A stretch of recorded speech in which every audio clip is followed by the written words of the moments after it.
Hello my lovely viewers. So today's video is going to be a demo slash review of Estee Lauder's Double Wear Stay in Place makeup. So I went to Orange the other day and I went to the Myer and purchased this.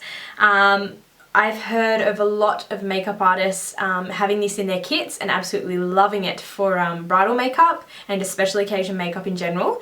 And I've also watched a lot of YouTubers and they as well swear by it. So I wanted to get my hands on this. My first thought when I heard obviously the name Estee Lauder, I was like, that sounds pretty expensive. So I sort of just never got it because with my tutorials I tried to stick to sort of drugstore cheaper brands. But this Estee Lauder I picked up was only $50. So I think that's pretty cheap. I know it's kind of like a smallish bottle, but I didn't really feel like that was, you know, breaking the bank when it comes to foundation, especially if it's as good as what everybody's saying. So I've seen a few makeup artists and YouTubers using brushes, sponges, so I'm going to use a beauty blender today, just my cheap version. It's like the Chi one, so I'm just going to use that to apply it. I'm going to use the primer she gave me just in a tester on this side of my face, and on this side I'm not going to prime, and I'm going to compare the results later on tonight.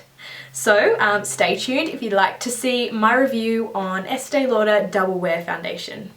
Okay, so let's get stuck into it. They gave me a little sample of their primer. I'm going to research the name of it so I can put it down below for you if you like it, or if I like it. So I'm just going to put a little bit on my fingers and just massage it into this side of my face. So on this side of my face, I have nothing, just a little bit of moisturizer that I popped on maybe 20 minutes ago, so just what I normally have on my skin when I apply makeup. Now I have heard that this doesn't have a pump, so I'm interested to see. Yeah, it doesn't. So this doesn't have a pump, which to me that's not that big of a deal, but I know to a lot of people that's really annoying. So I researched a little bit and a lot of people said you could actually use your MAC pumps on this. So for anybody who hates tipping it on the back of their hand, I think that would be, you know, a wise idea. So I'm just going to start by putting that much on the back of my hand, and I'm going to use my beauty blender just to put it all over my face. I love the idea of using a beauty blender with all of my liquid foundations. It's so much easier than using a brush. You don't have to worry about streakiness or anything like that. It just goes on so smoothly.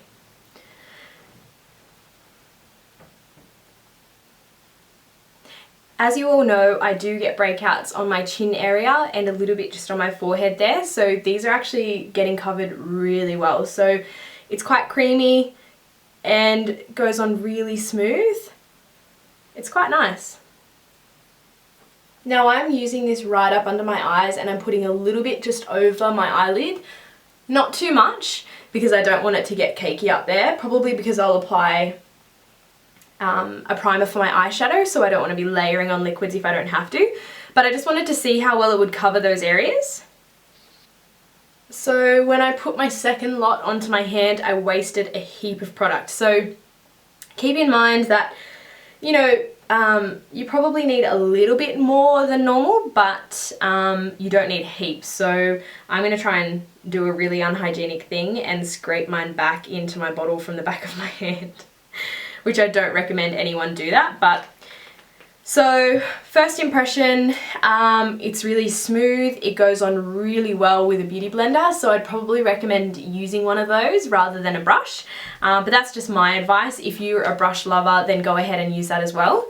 Yeah, so it's quite a full coverage foundation. At this stage, it's only been on for, I don't know, not even a minute. It is starting to set quite dry and quite matte, which, you know, a lot of people love that and I think it feels great. I'm going to read a little bit of information off the bottle before I go ahead off camera and apply some makeup.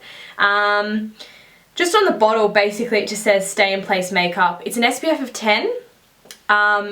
If you're going to use a setting powder or a powder over the top that has sunscreen in it, then that'd be perfect, but a 10 isn't really, you know, it's not amazing. It's good, but it's not amazing. So just keep that in mind as well, that you might want to wear sunscreen.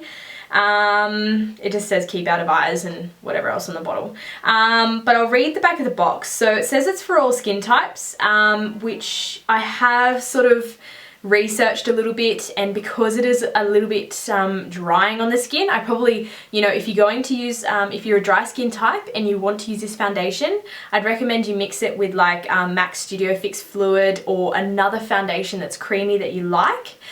Also, if you're just wanting sort of not as heavy coverage, so something sort of medium or sheer, you can also mix that as well with just a moisturizer apparently or a primer, so you're not getting all of the foundation at once.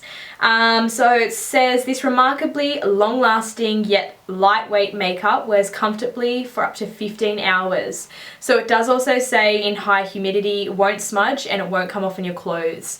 So at this stage, I've actually got some gardening planned for this afternoon, so I'm going to head out and do that, which it will be in the sun. It's not that warm at the moment here in Bathurst, but I'll be out in the sun, I'll be sweating a little bit, so I'm going to come back and I'm going to show you guys where it's worn off, if I think it has, or if it stayed on perfectly. So that'll be a really good test for it anyway. Okay guys, so I've just applied a little bit of concealer, which I used the Instant Age Rewind by Maybelline.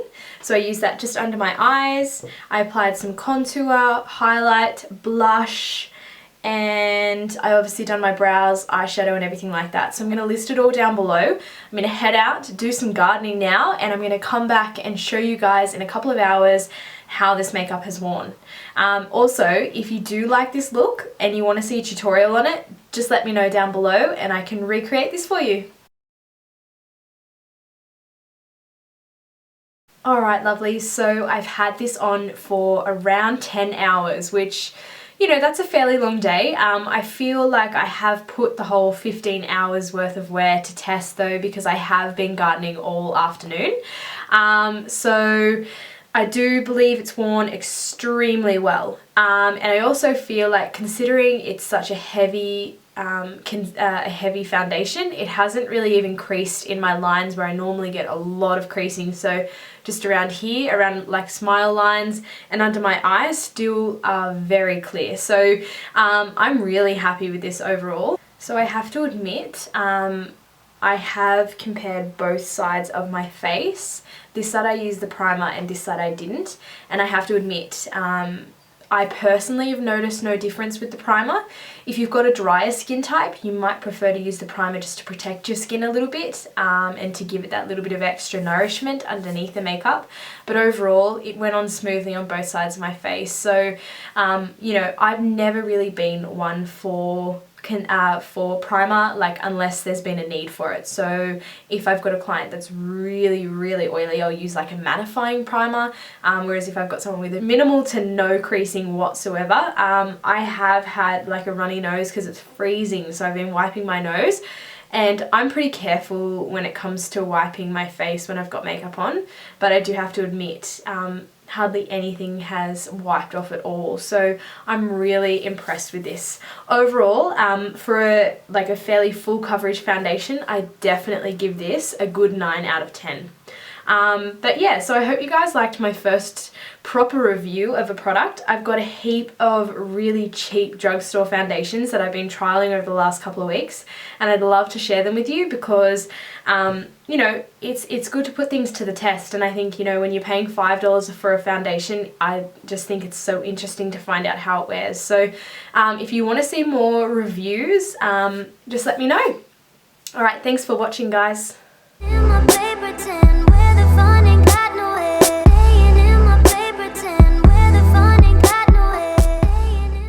Hi guys, welcome back to my channel. So today's tutorial is on this intense smoky eye.